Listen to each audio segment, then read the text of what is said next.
up the penis. Would you go by two names, Helen or Sarah? Sierra. Because I Oh, I did for my other class. They say Sierra. Oh, Wait, what? then we'll just start Why from is the Sierra beginning. like your middle name? Sorry, thank you. Helen Sierra. Which one do you prefer? Yeah, my other I've class, gone by both my entire life. yeah, I went through a Well, little. what is Jasmine? Probably Sierra. So I lied. We didn't start any. S-E-R-I. All right, so we're gonna basically, for this lab, we're gonna cover both the male and the female reproductive system.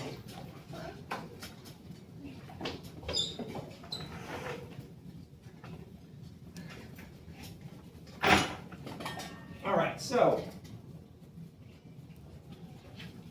the function of the male reproductive system, there are two basic functions. One, it's the production of sperm and the delivery of sperm to the female reproductive system. All right, that's basically what the penis is designed for.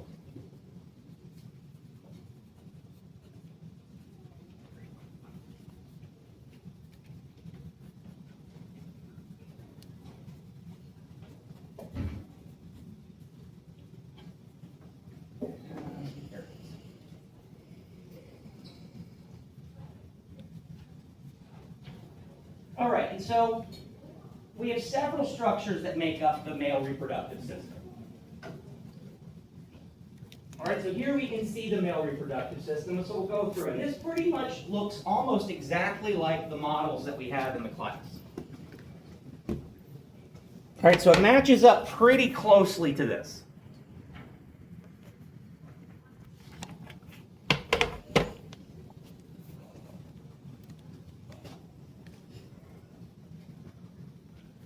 All right, so not actually part of the reproductive system, but it's a reference point. Here we have the urinary bladder.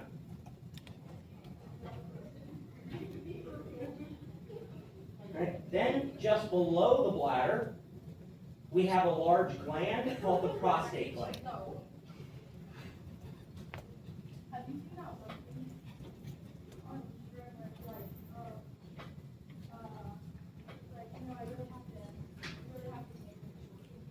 All right, we have three glands that are involved in producing various fluids during sexual activity. All right, so the first one is the prostate gland. We'll talk more about that later. All right, the second is this gland right here that is just behind the bladder. That is the seminal vesicle.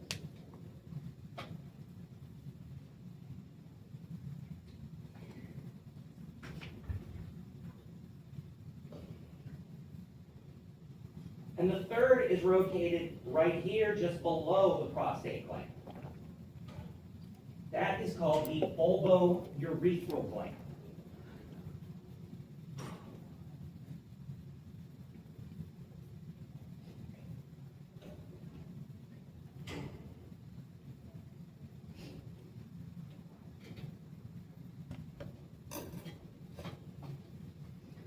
All right, so when men ejaculate, they produce a fluid called semen.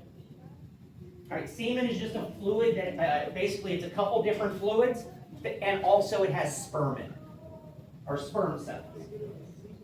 All right, the prostate gland and the seminal vesicle make the fluid component of semen. The seminal. The seminal vesicle and the prostate gland.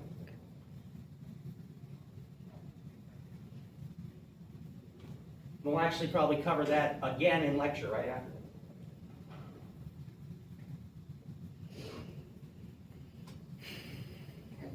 The bulbourethral gland produces a very slippery fluid. All right, and the bulbourethral gland coats the gland's penis, or the head of the penis, and acts as a lubricant for sex. All right. That fluid is what is kind of referred to as pre-cum.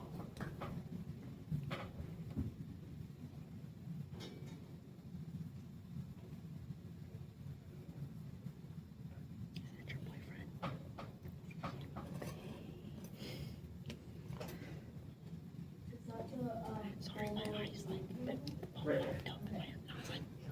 So it's just beneath the prostate.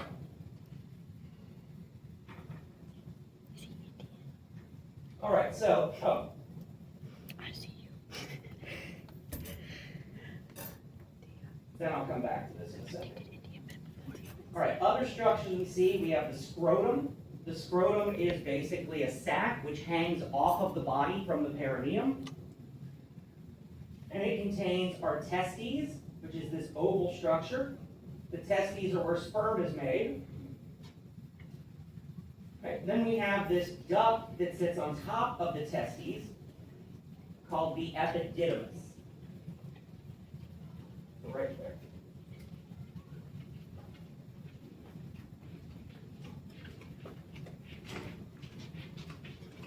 All right, when our sperm is created, it is not fully functional.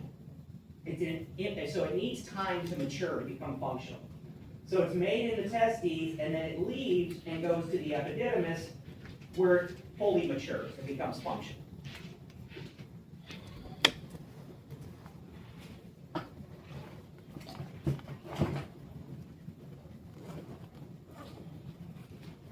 It takes about 20, you don't need to know this number, it takes about 20 days for a sperm cell to become mature, and then once it's mature, it can survive in the epididymis for up to 2 months.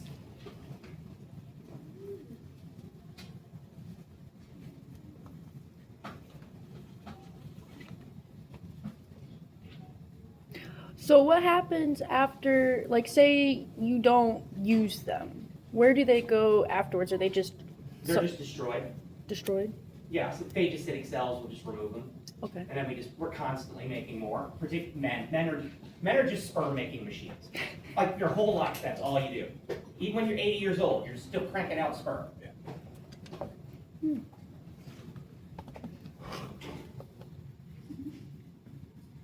All right, and then when it's time to ejaculate, the sperm leaves the epididymis and it travels through this long tube called the vas deferens. Right? It's also commonly referred to as the ductus deferens. All right, they're not two different things. The ductus deferens and the vas deferens are the same thing. It has two names.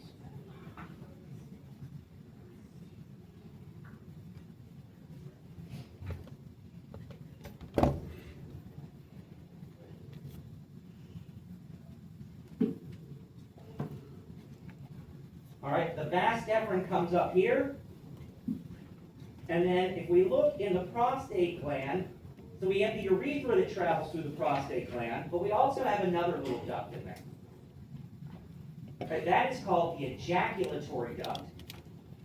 And both the vas deferens and the seminal vesicle secrete their contents into the ejaculatory duct.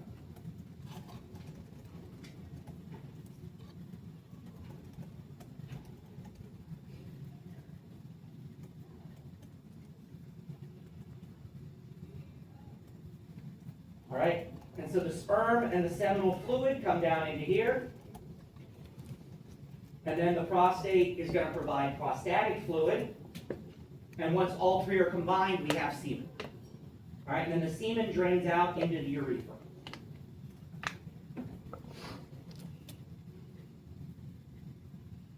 All right, other structures that we have on here, we have the penis.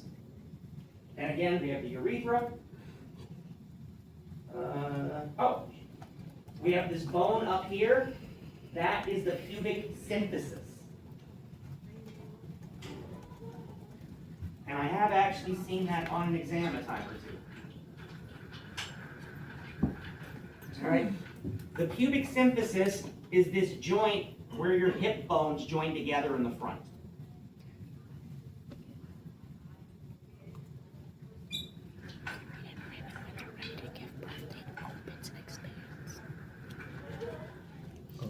For women, yeah. It's weird. All right, then directly in front of the pubic symphysis, we have this area with a lot of adipose tissue. That is called the mons pubis. The mons pubis is where we find most of our pubic hair in the genital region.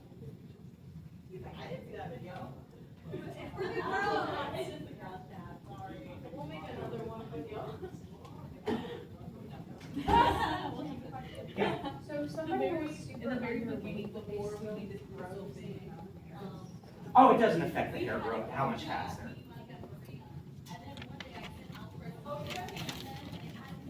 It's just, yeah, it's kind of a coincidence. That's pretty much why we point that area out. It just happens to be a adipose storage site.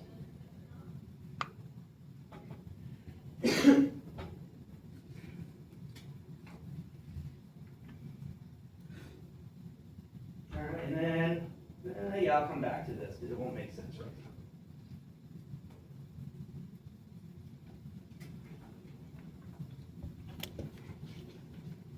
now. Oh, and there are those 3 glands we just talked about. All right, so I'll go into a little bit more detail. All right, so again, the bulbourethral gland secretes a fluid that coats the gland's penis, and again, just acts as a lubricant for sex.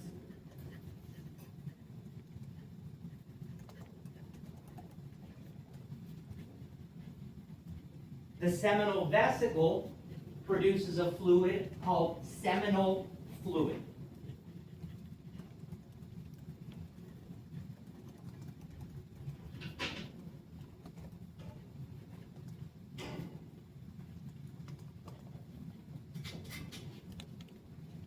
All right, seminal fluid makes up the majority of semen, about 60% of it. And it contains lots of fructose, which is a sugar.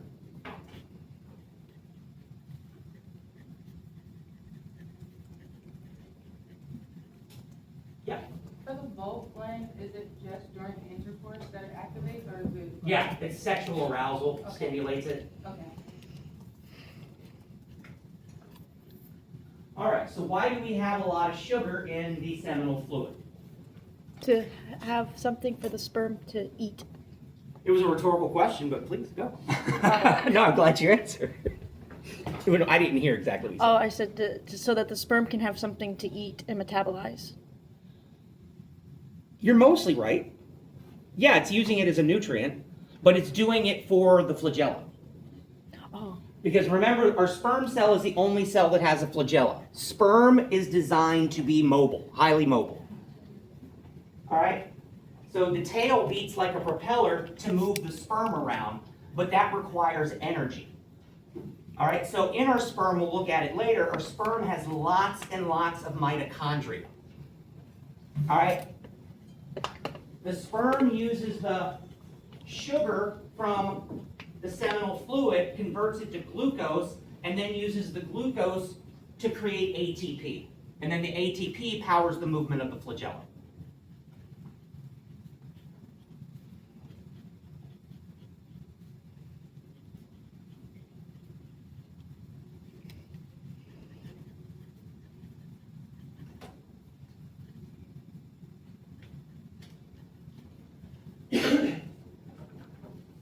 All right, then lastly, the prostate produces prostatic fluid. It makes up about 30% of semen. And prostatic fluid has a milky, cloudy white color to it.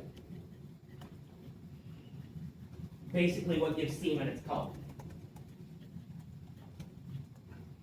All right, the main thing about prostatic fluid is it's alkaline or basic, meaning it has a high pH. Yep. What percent of prostatic fluid is semen again? It's about 30%. You don't need to know that.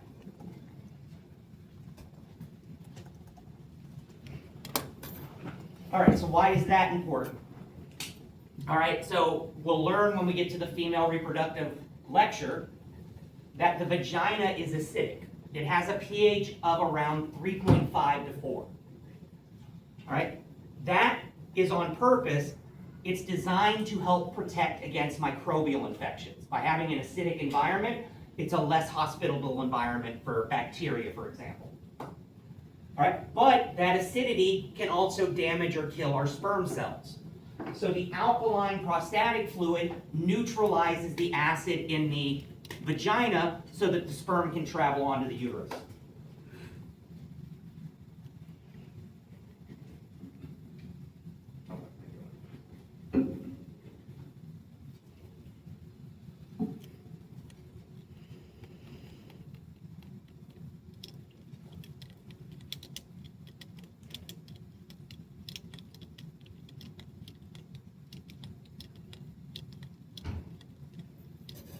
All right, next we're going to look at the tissues that make up the penis.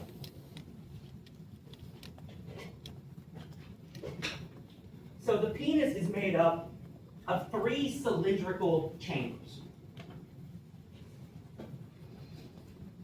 Right, so basically what we're looking at is the upper 2 are right here, and the third one is right there.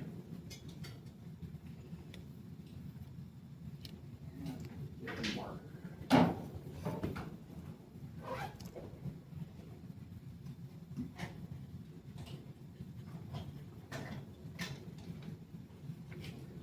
All right, so we change that. Typo. All right, so the 2 upper chambers are paired, and that is called the corpus cavernosum.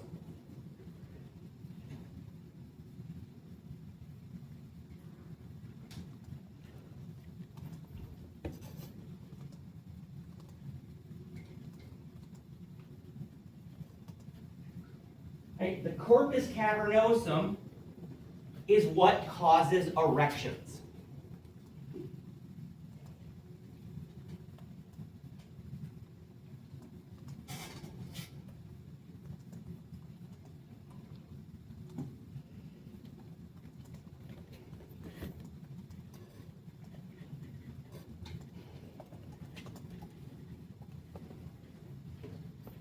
All right, so the corpus cavernosum has a rich blood supply. It has this artery called the deep artery that you don't need to know for here. All right, when we become sexually aroused, the deep artery vasodilates and blood pours into the corpus cavernosum. All right, and so the corpus cavernosum becomes engorged with blood. All right, and that blood gets trapped in the corpus cavernosum. Once it comes in, it can't leave until sexual arousal goes away.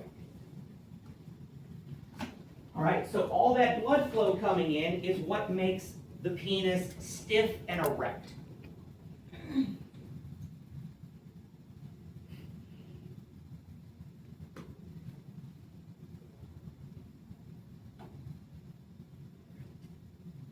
All right, our second chamber is called the corpus spongiosum.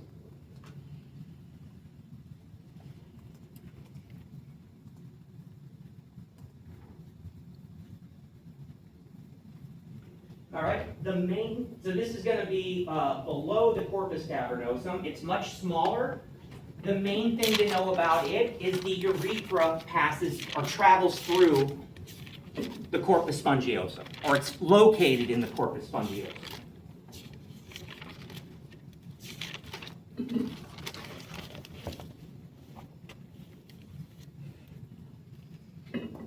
So remember when we did the urinary system, we said that the part of the urethra that travels through the penis is called the penile urethra or the spongy urethra. That's where the spongy name comes from, the spongiosum.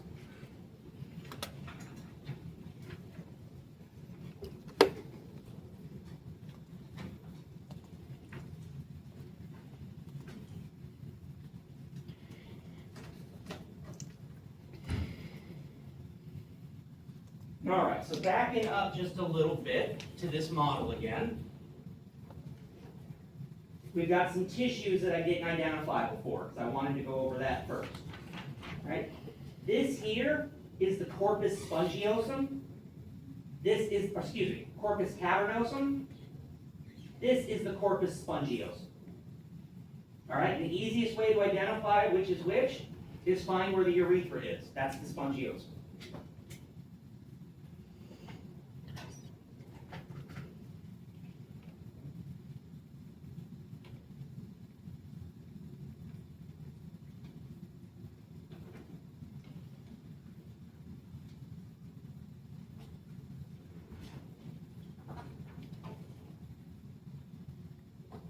All right, so the main function of the male reproductive system is the creation of sperm. So where is sperm created? All right. sperm, so basically this is a testicle here. And we're at a cross section of it. All right? The testicle is divided into different chambers called lobes or lobules. All right? And in each lobule, we're going to find the seminiferous tubules.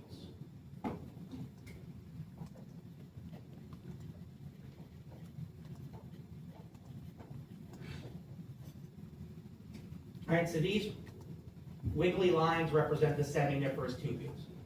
Oh, it was written up there. All right, so let's go to an actual picture of the histology of the seminiferous tubules. All right, so each one of these circular areas is a seminiferous tubule.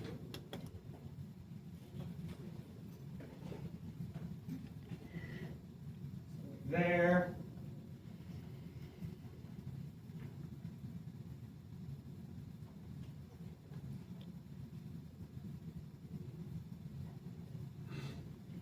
Etc.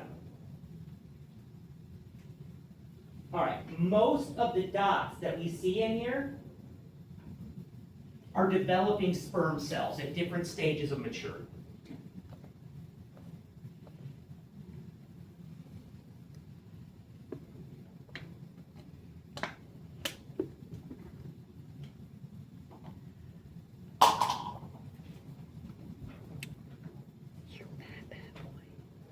All right, in the seminiferous tubule, so some of these dots we can't tell from this image, so you will never have to identify it, but you do need to know what it is. But we have cells in here as well called Sertoli cells.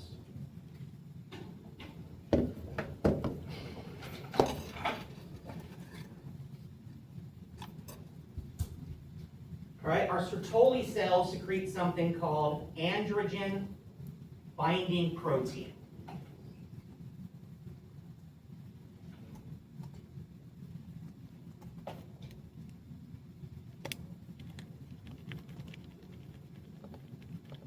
All right, so you could get asked a question about what Sertoli cells are, but you will not be asked to identify a Sertoli cell on the slide.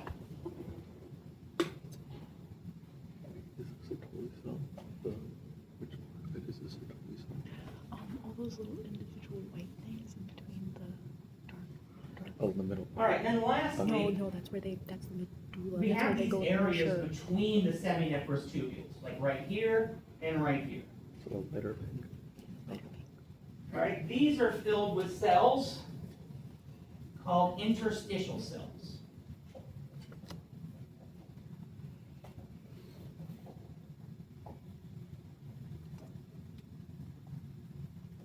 Or they're also known as Leydig cells. All right, these cells produce testosterone.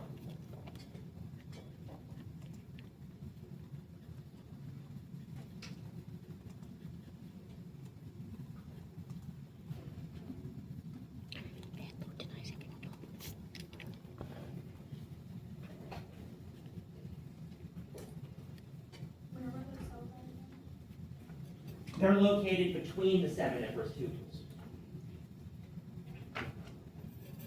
The big pink stuff or Yeah, like just the cells in here. the dots? Yeah, Okay. yeah, those are the interstitial cells. But they're just located, so like here's another seminiferous tubule. So they're just located between them. Okay.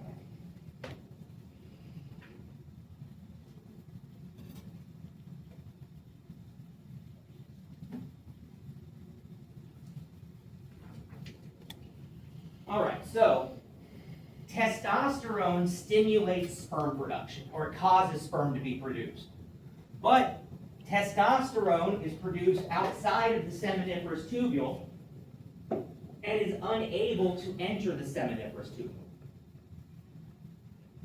All right? So before it can enter the seminiferous tubule, it will bind to androgen binding protein. All right? And the the androgen binding protein delivers the testosterone to the seminiferous tubule.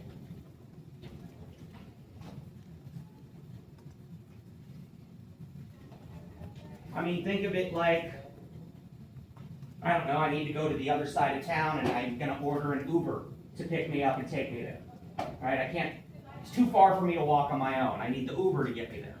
Same thing here. Testosterone can't enter unless it's bound to androgen binding protein.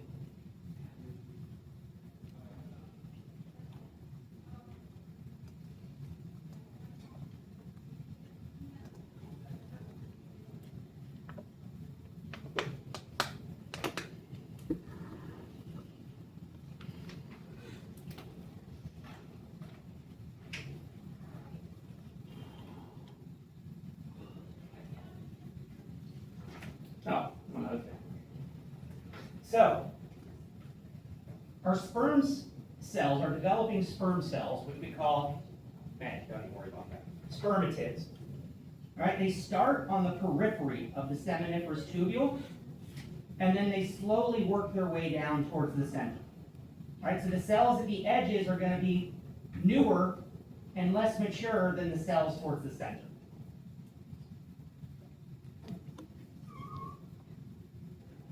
Then in the very center, this is what's known as the lumen.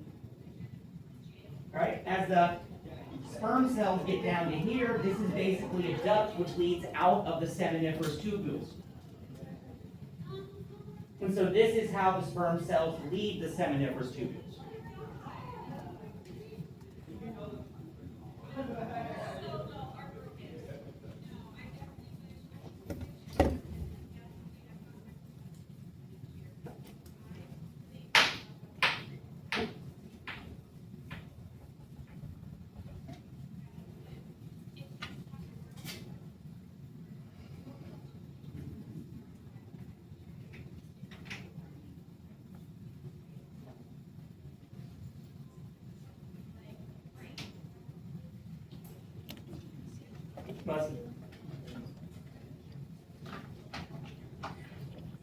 PMAT. All right, so next we're going to look at how we make sperm cells. All right, so all of the cells in our body undergo replication or cell division through a process called mitosis. All right, but our sex cells have a second way that they can reproduce, and that's called meiosis. And this, only our sex cells can do this.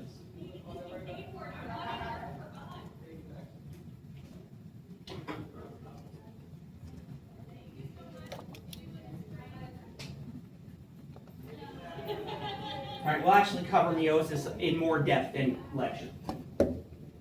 But meiosis is very similar to mitosis. All right, it consists of the same four phases: prophase, anaphase, metaphase, and telophase.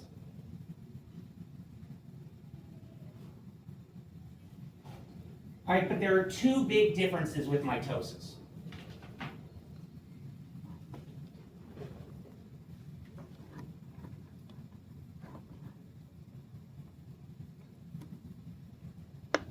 All right, so in meiosis, we undergo prophase, metaphase, anaphase, and telophase 2 times. The first time we go through it, we call it prophase 1, metaphase 1, etc. The second time we go through it, it's prophase 2, metaphase 2, anaphase 2, telophase 2.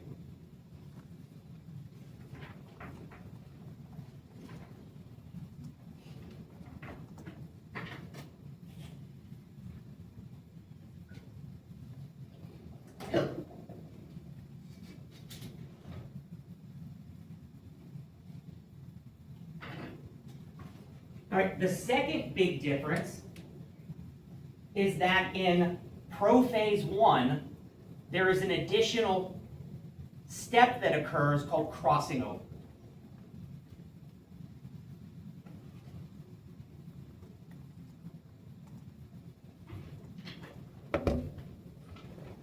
So in mitosis, at the end of mitosis, we're left with 2 cells which are genetically identical to the parent cell. All right, they're clones of each other. In meiosis, we get genetically distinct individuals. And that's due to crossing over. All right, so crossing over is essentially where our chromosomes recombine their DNA in a random way. And so they create unique DNA.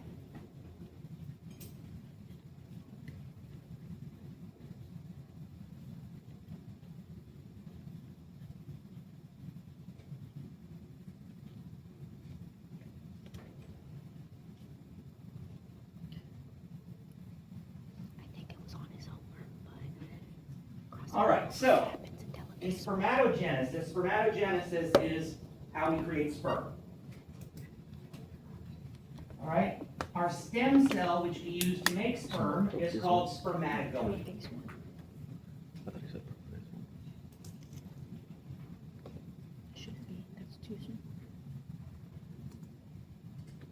Tim, Yeah, crossover happens in which state? prophase 1. Okay. Prophase 1?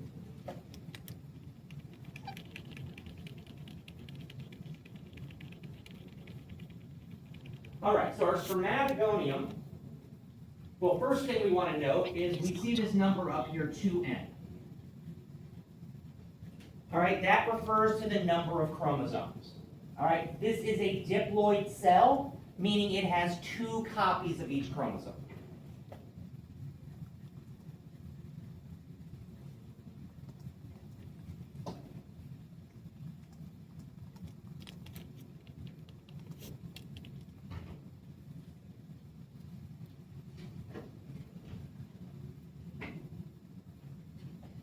All right, so our spermatogonium is then going to undergo mitosis, and we get 2 genetically identical cells, which are just called type A and type B.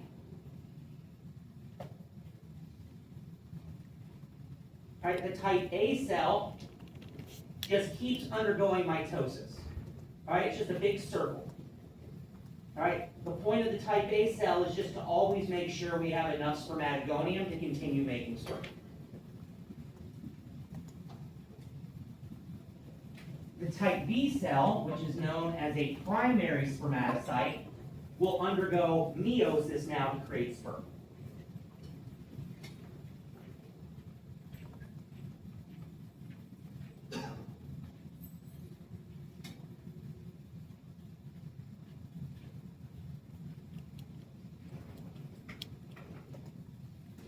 All right, so the primary spermatocyte undergoes meiosis 1,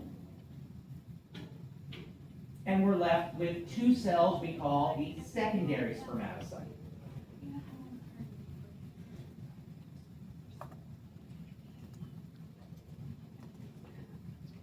All right, both of these cells then undergo meiosis 2, and we're left with 4 cells called spermatid, which are now haploid, meaning they have only 1 copy of each chromosome.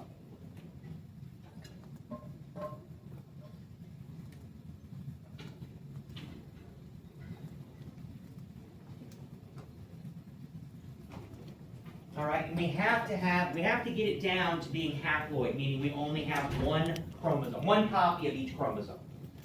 That's because when fertilization occurs, when a sperm and an egg fuse, we're going to get 1 copy of the chromosomes from the dad, we're going to get the other set of chromosomes from the mom.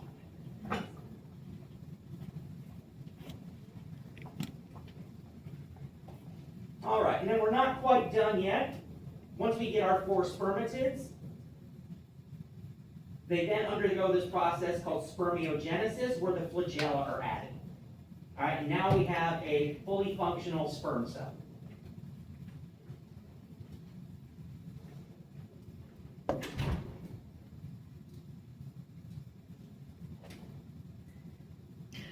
Tim, when they mature, is that when they get their tails? Or do they just stay in the actually, I'm sorry, I epididymis? shouldn't say they're fully mature. They're not quite yet. It takes like 20 days for them to fully become functional. Do- But yeah, this is Yeah, this is basically just adding the tail, and then they'll sit in the epididymis and, So they Finish. already have the tail in the epididymis? yes. Okay. So why do they need to mature? Just become functional. Okay. Like they just don't fully function at first. Oh. Like movement? Yeah. Or like with even being able to pass on the genetics. Oh, Interesting.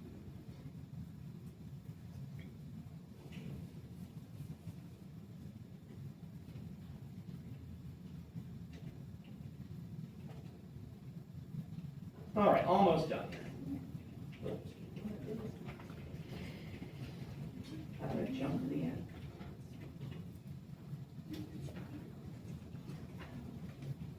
All right, so we're going to look at the anatomy of a sperm cell. And so this is one of our models here. All right, so there are three components to the sperm cell. All right, the first portion is called the head. All right, so in the head, we have the nucleus for the cell.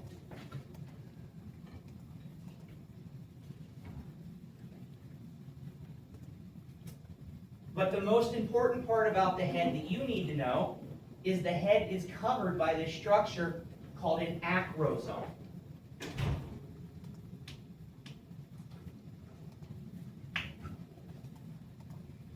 All right, so the acrosome would essentially be the tan portion here on the head.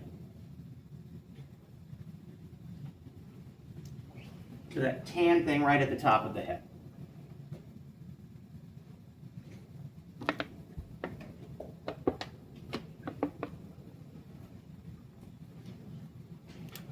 That tan portion represents the acrosome.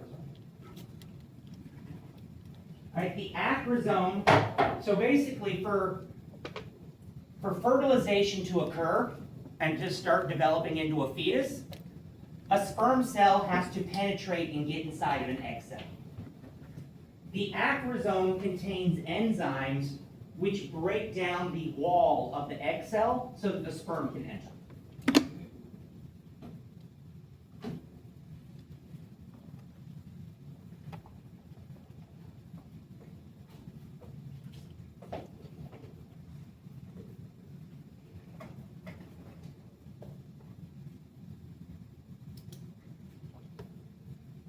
All right, in the center here, this is known as the midpiece.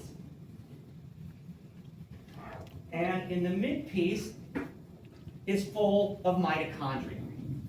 All of those blue circles there, or these blue ovals, are the mitochondria.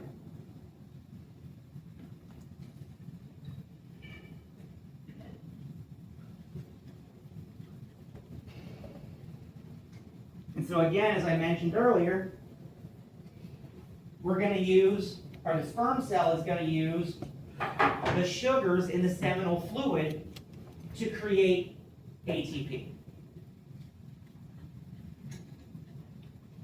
And that ATP is going to be used to power the movement of the flagella.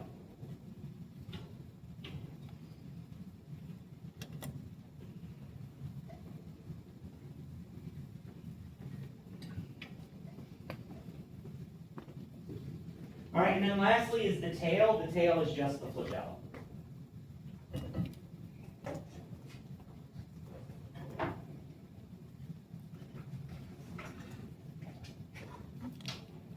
All right, and then we already went over that.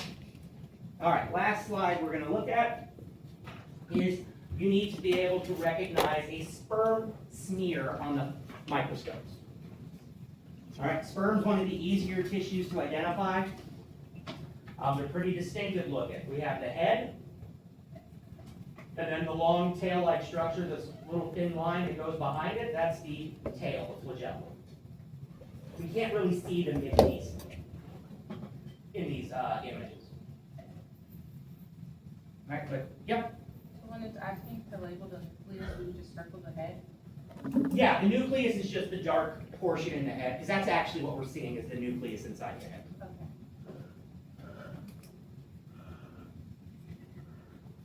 All right, and we will stop there, and I will have, yes.